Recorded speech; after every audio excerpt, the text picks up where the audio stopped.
الحمد لله ذي العزة والأولاء رب العالمين والصلاة والسلام على سيد الأنبياء والمرسلين والعاقبة للمتقين أما بعد فأعوذ بالله من الشيطان الرجيم بسم الله الرحمن الرحيم إن الله يحب التوابين ويحب المتطهرين صدق الله مولانا العظيم إن الله وملائكته يصلون على النبي يا أيها الذين آمنوا صلوا عليه وسلموا تسليما اللهم صل على سيدنا ومولانا محمد وعلى آل سيدنا ومولانا محمد وبارك وسلم وصل عليه الصلاة والسلام عليك يا سيدي يا رسول الله الصلاة والسلام عليك يا سيدي يا شفيع المذنبين وعلى آلك وأصحابك يا سيدي يا رحمة للعالمين بعد حمد و صلاة لائق کے عزت و تکریم جمیع احباب سمعین ذی وقار پختہ توبہ کے عنوان پر ہماری گفتگو جاری تھی اور ہم اس عنوان پر کلام کر رہے تھے کہ اگر کوئی مسلمان سچے دل سے تائب ہونا چاہتا ہے اور توبہ کا تعلق حقوق اللہ کے اندر کوتاہی کے ساتھ ہے تو اس کا طریقہ کار کیا ہے، اور توبہ کا تعلق اگر حقوق العباد کے ساتھ ہے تو اس کا طریقہ کار کیا ہے۔ حقوق اللہ میں سے ایک جہت ہم نے گزشتہ نشست کے اندر سماعت کی کہ اگر بندہ تائب ہونا چاہتا ہے حقوق اللہ کی اس جہت کے ساتھ جو بدنی عبادات اللہ نے اس کے اوپر لازم کی ہیں، نماز اور روزے کی صورت میں اس سے کوتاہی ہوئی، نمازیں قضا ہوتی رہی، روزے قضا ہوتے رہے، اور اب یہ سچے دل سے تائب ہونا چاہتا ہے تو اس کا طریقہ کار ہم نے گزشتہ نشست کے اندر سماعت کیا کہ یہ اپنی نمازوں کا حساب لگا کر ہر نماز کے ساتھ ایک قضا نماز گزشتہ زمانوں کی کرے، ہر ہفتے میں کم از کم 1 یا 2 روزے رکھ کر گزشتہ چھوڑے ہوئے روزوں کا وہ ازالہ کرے اور اللہ کے دربار کے اندر بری و ذمہ ہو جائے۔ یہ توبہ اصل توبہ ہے، صرف زبانی کلامی توبہ کرنا اور جو حقوق چھوڑے ہیں ان کی ادائیگی کا اہتمام نہ کرنا، یہ آخرت کے اندر اللہ کی ناراضگی کا سبب بنے گا۔ اور اس بات پر خوشی کا بھی احساس ہے کہ کتنے جوان اور کتنے بزرگ ایسے ہیں جنہوں نے گزشتہ جمعہ کی نشست میں گفتگو سننے کے بعد قضا نمازوں کا باقاعدہ اہتمام شروع کر دیا ہے۔ اللہ استقامت بھی عطا فرمائے اور اس پر اللہ قائم رہنے کی توفیق بھی عطا فرمائے۔ ظاہر ہے جو بندہ گزشتہ قضا نمازوں کا اہتمام کر رہا ہے، قضا روزوں کا اہتمام کر رہا ہے، وہ آئندہ کبھی بھی نماز قضا کرنے کی طرف نہیں جائے گا اور روزہ قضا کرنے کی طرف نہیں جائے گا، چونکہ اس کے دل کے اندر یہ احساس بیدار ہو چکا ہے کہ قضا نماز کرنا یہ کتنا سخت گناہ ہے، اللہ کی ناراضگی کا کتنا بڑا سبب ہے، اور جب تک یہ ادا نہیں ہوگی تب تک چھٹکارا وہ ممکن نہیں ہے۔ آئیے آج ہم حقوق اللہ کے اندر جو دوسری کیٹیگری ہے، جو اس جیت کے ساتھ تعلق رکھتی ہے بدنی عبادات نماز اور روزہ، اور دوسری جیت مالی عبادات جو اللہ کریم نے صاحب حیثیت لوگوں پر، صاحب استطاعت لوگوں پر لازم کی ہیں۔ ان لوگوں کو سب سے پہلے اپنے آپ کو چیک کرنا ہے کہ کیا یہ مالی عبادتیں مجھ پر لازم ہو رہی ہیں یا نہیں ہو رہی۔ اگر ہو رہی ہیں تو کتنے عرصے سے ہو رہی ہیں، اور میں یہ مالی عبادتیں کیا ادا کر رہا ہوں یا نہیں ادا کر رہا۔ اب ظاہر ہے یہ پتہ لگانے کے لیے پہلے اس بات کا علم رکھنا کہ کون سی مالی عبادت وہ کیسے بندے پر لازم ہوتی ہے، اس کی ادائیگی کا طریقہ کار کیا ہے، کیا چیز بندے کے پاس ہو تو مالی عبادت بندے پر لازم ہوتی ہے، اور اگر گزشتہ 10 سالوں میں، 5 سالوں میں، 20 سالوں میں، 30 سالوں میں مالی عبادتوں کی ادائیگی میں کوتاہی ہوتی رہی تو اب یہ تائب ہونا چاہتا ہے تو اس کا طریقہ کار کیا ہے۔ پہلے ہم سنتے ہیں کہ وہ مالی عبادتیں جو صاحب حیثیت لوگوں پر اللہ کریم نے لازم کی ہیں وہ کون کون سی ہیں۔ ان میں سے پہلی چیز ہے زکوٰۃ کی ادائیگی کرنا۔ یہ روز نہیں ہے، مہینے بعد بھی نہیں ہے، سال کے بعد ایک مرتبہ زکوٰۃ کی ادائیگی کرنا، اس کا علم رکھنا کہ میرے پاس جو مال ہے یہ زکوٰۃ والا مال ہے، یعنی اس پر زکوٰۃ بنتی ہے یا نہیں بنتی۔ یہ چونکہ رمضان شریف کے اندر 2-3 جمعے ہم نے تفصیل کے ساتھ اس بات پر کلام سماعت کیا ہے کہ کس کس مال پر زکوٰۃ بنتی ہے اور اس کی ادائیگی کا طریقہ کار کیا ہے، اور اسی رمضان کے اندر کتنے ایسے لوگ جنہوں نے یہ جملے بولے، اور پھر میرا ذہن اس بات کی طرف گیا کہ مسلمانوں کی ایک اکثریت ہے جو ان مسائل کے اندر لا علم ہونے کی وجہ سے کوتاہی کا شکار ہے۔ لوگوں نے کہا کہ ایسا تو پچھلے 15 سال سے ہمارے ساتھ تھا لیکن ہم نے زکوٰۃ نہیں دی، فلاں چیز تو پچھلے 20 سال سے ہمارے پاس تھی لیکن ہم نے زکوٰۃ نہیں ادا کی۔ تو پہلا جو مالی حق ہے جو اللہ رب العالمین کے حقوق بندے پر لازم ہیں، ان میں سے مالی عبادات، ان میں سے پہلی عبادت وہ ہے زکوٰۃ کی ادائیگی کرنا۔ اب بھی اور اس سے پہلے جتنی زکاتیں رہ گئی، خالی اس طرح نہیں ہوگا کہ آج بندہ تائب ہو رہا ہے کہ مولا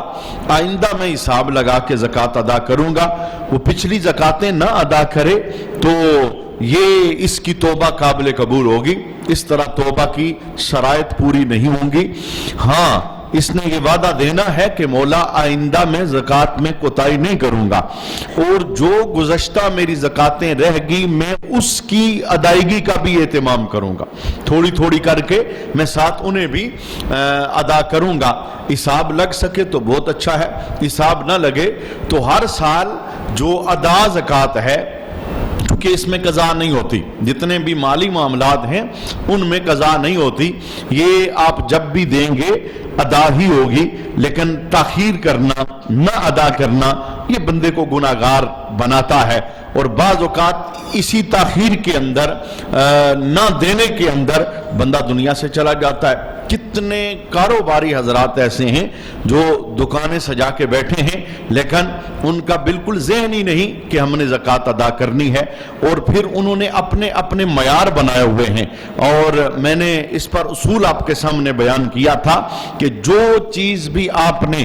بیچنے کی نیت سے خریدی ہے اس کا تعلق کسی جن کے ساتھ ہے، کسی جنس کے ساتھ ہے، اس پر زکوٰۃ بنتی ہے۔ سال کے بعد آپ نے اس میں سے جو 40واں حصہ ہے وہ اللہ کی راہ کے اندر نکالنا ہے۔ یہ جب سے دکان بنی ہے تب سے لازم تھا، یہ جب سے کاروبار ہو رہا تھا تب سے لازم تھا۔ اگر اتنے سالوں میں نہیں ادا کی، مانا کیا کہ اللہ کا ایک حق تھا جس میں بندہ کوتاہی کر رہا ہے، اور اس کوتاہی کا مرتکب اگر بندہ بغیر اس ازالے کے، یعنی جو رہتی تھی ادا نہیں کی، وہ اللہ کے دربار میں پہنچے گا تو یہ مال اس کے حق میں کیا بنے گا؟ ہم نے حدیث سماعت کی ہے کہ قیامت کے دن اسی مال کو اللہ گنج شام کی صورت کے اندر کر کے بندے کے گلے کے اندر داخل کروائے گا، اور مال خود بول کے کہے گا انا مالو کا وَأَنَا كَنْزُكَ، میں تیرا مال ہوں، میں تیرا خزانہ ہوں، وہ جس کا دنیا کے اندر تو نے حق ادا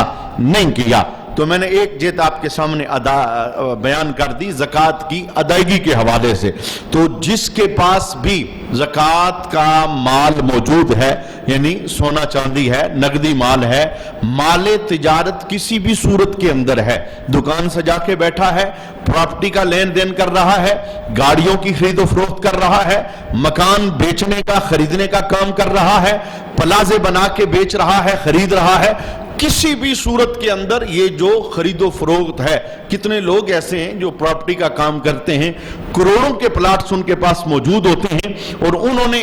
اس دفعہ مجھے ایک بندے سے پتا چلا کہ انہوں نے یہ زاویہ بنایا ہے، ہم زکوٰۃ تب ادا کریں گے جب پلاٹ بکے گا۔ ایسا تو نہیں ہے، وہ مال آپ کے پاس موجود ہے، اگر اس پہ سال پورا گزرے گا زکوٰۃ ادا کرنی ہے، جو مارکیٹ ویلیو ہے لگا کر اس کی زکوٰۃ کی ادائیگی کا اہتمام کرنا ہے۔ اچھا، یہ میں نے ایک جیت آپ کے سامنے عرض کی، ایک دوسری جیت بھی سنیے جو اللہ رب العالمین نے مالدار لوگوں پر لازم کیا، وہ ہے جو صاحب استطاعت بندہ ہے،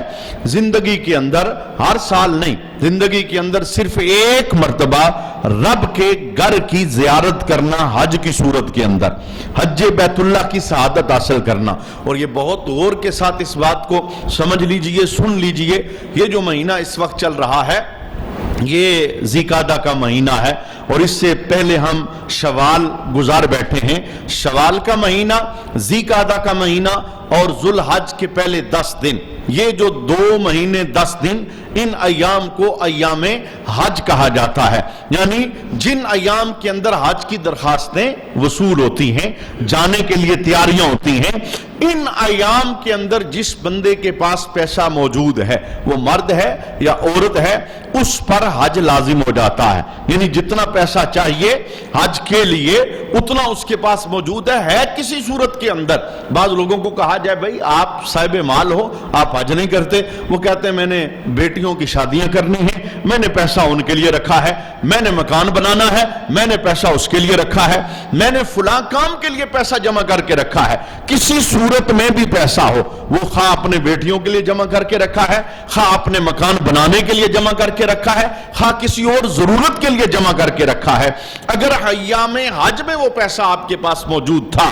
اور اس پیسے کے ذریعے آپ رب کے گھر تک پہنچ سکتے تھے، نہیں پہنچے، آج آپ پہ فرض ہو گیا، اور ایک مرتبہ فرض ہو گیا تو یہ فرض تب اترے گا جب اسے ادا کیا جائے گا۔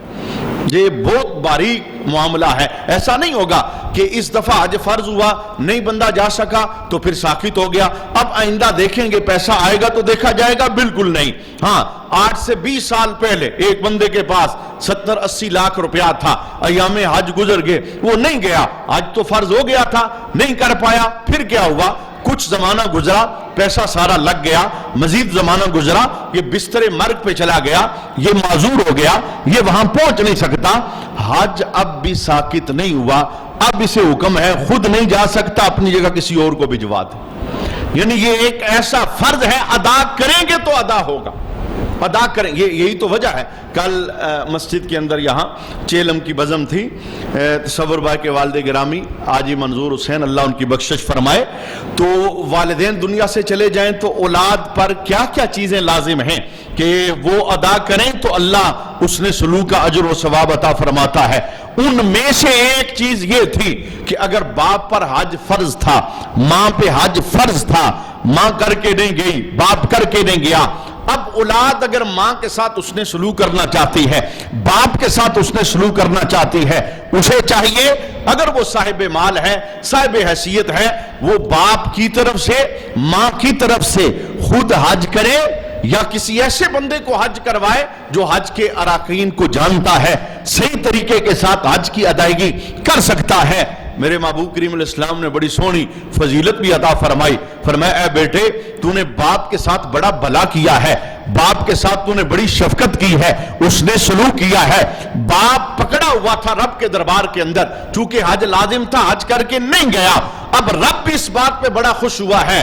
باقی لوگوں کو حج پر ایک حج کا اجر ملے گا، اور تو نے جو باپ کے لیے کیا ہے رب تجھے 10 حجوں کا ثواب عطا فرمائے گا۔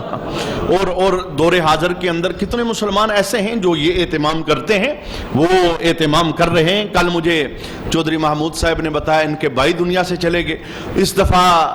یہ اور ان کے بھتیجے اپنے بھائی کی خاطر 2 بندوں کو حج کروا رہے ہیں۔ یعنی یہ کیا ہوگا؟ یہ رحمت معابی ہے اس جانے والے کے ساتھ جو قبر میں پہنچ چکا ہے، اس جانے والے کے ساتھ جو دنیا چھوڑ چکا ہے۔ میں یہاں یہ ایک جملہ اور بھی بولنا چاہتا ہوں، یہ تو خوش نصیب بندہ ہے جس کے پیچھے رہ جانے والا کوئی حج کا اہتمام کرے، جس کے پیچھے رہ جانے والا کوئی زکوٰۃ کا اہتمام کرے۔ ماں فوت ہو گئی تو بیٹے کو یہ اندر سے بات چبھن محسوس کرے کہ میری اماں جی کے پاس 20 تولے زیور تھا، انہوں نے تو ساری زندگی زکوٰۃ دی نہیں، تو اب میں اماں جی کو نجات دینا چاہتا ہوں، میں اماں جی کے زکوٰۃ ہر سال ادا کروں گا، جتنا کفارہ بنتا ہے زکوٰۃ کی صورت کے اندر میں وہ ادا۔ یہ تو کوئی لائق بیٹا ہو تو ایسا کرے، لیکن جس ماحول کے اندر ہم سانس لے رہے ہیں لوگوں کو اپنی فکر نہیں۔ جب ایک بندہ اپنی فکر نہیں کر رہا وہ کسی اور کی فکر کیسے کرے گا؟ لہٰذا میں نے بارہا یہ جملہ بولا، آج پھر بول رہا ہوں، اپنے فرض کسی پہ چھوڑ کے مت جانا، اپنے واجبات کسی پہ چھوڑ کے مت جانا۔ اگر تعلق مالی عبادات کے ساتھ ہے اپنی عبادتیں خود ہی کر کے جانا، اگر تعلق بدنی عبادات کے ساتھ ہے اپنی عبادتیں خود ہی کر کے جانا۔ اگر آپ کہو گے میں 100 کنال پیچھے چھوڑ کے جا رہا ہوں، میرے پچھلے اتنے لائق ہیں وہ میری زمین میں سے بیچ کے کوئی حق ادا کریں گے، بالکل ایسا نہیں۔ اگر آج آپ اپنی زمین کا جب آپ مالک ہیں اور نام آپ کا چلتا ہے، آپ حق ادا نہیں کر رہے تو پچھلے آپ سے زیادہ لائق ہیں، وہ ظاہر ہے آپ کے نقشے قدم پہ چلیں گے۔ ایسا کیسے ہو سکتا ہے؟ ایک باپ سگریٹ کے کش لگا رہا ہے اور وہ بیٹے کو منع کرتا ہے بیٹا سگریٹ نہ پینا، بڑا نقصان ہے۔ بیٹا باہر جا کے کہے گا میں بھی تیرا بیٹا ہوں، جب تو نہیں چھوڑ رہا تو میں سگریٹ کیسے چھوڑوں گا؟ اگر سگریٹ کو چھوڑنے والی چیز ہوتی تو چھوڑتا، جب تو نہیں چھوڑ رہا۔ اب ظاہر ہے باپ کو بیٹے کے ذہن میں یہ ڈالنا کہ سگریٹ نقصان ہے، پہلے سگریٹ چھوڑنا پڑے گا، تو باپ کو بیٹے کے ذہن میں یہ ڈالنا کہ رب کے حق کی اہمیت کیا ہے، بیٹے کی نگاہوں کے سامنے پہلے حق ادا کرنا پڑے گا۔ بیٹے کو پتا چلے میرا باپ ہر سال زکوٰۃ دیتا ہے، بیٹے کو پتا چلے میرے باپ نے حج کا اہتمام کیا ہوا ہے، بیٹے کو پتا چلے باپ ہر سال ذوق شوق سے قربانی کا اہتمام کرتا ہے۔ اور جب باپ دنیا سے جائے اور یہ جب سال کے بعد عشر کا ٹائم آتا ہے، یہ عشر بھی ادا کرتا ہے، تو اب بیٹے کو پتا ہوگا چونکہ باپ یہ سارے کام کرتا رہا ہے، یہ رب کے لازم کردہ کام ہیں، میں بھی کروں گا، رب کے دربار کے اندر بری و ذمہ ہو جاؤں گا۔ میں نے حج کے متعلق یہ جملہ بولنا چاہا۔ مثلا ہم آج کی بات کر لیتے ہیں، آج اگر ایک بندے کے پاس 20 لاکھ روپیہ پڑا ہوا ہے، اس نے کسی چیز کے لیے بھی رکھا ہوا ہے، مکان بنانے کے لیے، کوئی کاروبار کے لیے، بیٹی کی شادی کے لیے، یہ ایام حج ابھی گزر رہے ہیں، ذی قعدہ کا مہینہ ہے، شوال گزر چکا ہے، ذی الحج کے مزید 10 دن آنے والے ہیں۔ اب اگر کسی کے پاس یعنی 14-15 لاکھ روپیہ ادھر لگے گا، وہ لاکھ 2 لاکھ 30 دن کے لیے گھر میں چھوڑ کے جائے گا اور کچھ ساتھ اپنے خرچے کے لیے لے کے جائے گا۔ آج اگر یہ اماؤنٹ اس کے پاس ہے، حج اس کے اوپر فرض ہے، اور جب حج فرض ہے تو نہیں ادا، جتنا ڈیلے کرے گا گناہ گار ہوتا جائے گا۔ اور کیا ہم نے نہیں دیکھا کہ جس بندے نے یہ کہا بھئی اگلے سال کروں گا، اسے اگلے سال میسر نہیں آیا، اگلے سال وہاں پہنچ نہیں سکا۔ میں نے بار آپ کو جملہ سنایا، میں نے ایک سناحان رسول کو یہ محبت بری دعوت دی، میں نے کہا تو حضور کی نعتیں پڑھتا ہے، سرکار کی شان اپنی زبان سے بیان کرتا ہے، تو اپنے چہرے پر یہ نور بھی سجا لے سرکار کی سنت کا، تاکہ تیری محبت کا عملی اظہار ہو جائے۔ تو اس نے مجھے کہا، کہنے لگا قاری صاحب میں نے نیت کی ہے میں جب روزہ رسول پہ جاؤں گا وہاں سے داڑھی رکھ کے آؤں گا۔ حالانکہ شرع نے کبھی بھی یہ بیان نہیں کیا، یہ میں نے بارہا بولا، یہ شیطان کے کمزور وار ہے۔ کتنے لوگوں نے، ایک بندے نے کہا میں بھئی روزہ رسول سے ہو کے آیا ہوں نا، اب میں نے نیت کی ہے، اور میں نے اس کی داڑھی کو ادھر ہی سٹل رکا ہوا دیکھا، اور مجھے ایک مرتبہ مل گیا، میں نے کہا بھئی روزہ رسول سے ہو کے آیا ہے، تیری داڑھی جام کیسے ہوگی، یہ آگے بڑھ نہیں رہی، اور آئے ہوئے تجھے کتنے سال بیت گئے ہیں۔ یعنی یہ وہ جھوٹ ہے جو شیطان ہمارے ساتھ بولتا ہے، فراڈ ہے جو شیطان ہمارے ساتھ کرتا ہے۔ یہ کب کہاں پہ لکھا ہوا ہے کہ تو یہ کام تب کرنا جب تو روزہ رسول کے ہو کے آئے گا؟ کیا تو نے سونے نبی کے اس فرمان کو نہیں سیکھا کہ تیرا میرا تعلق ایسا ہے، تو کسی دنیا کے کونے میں بیٹھا ہو،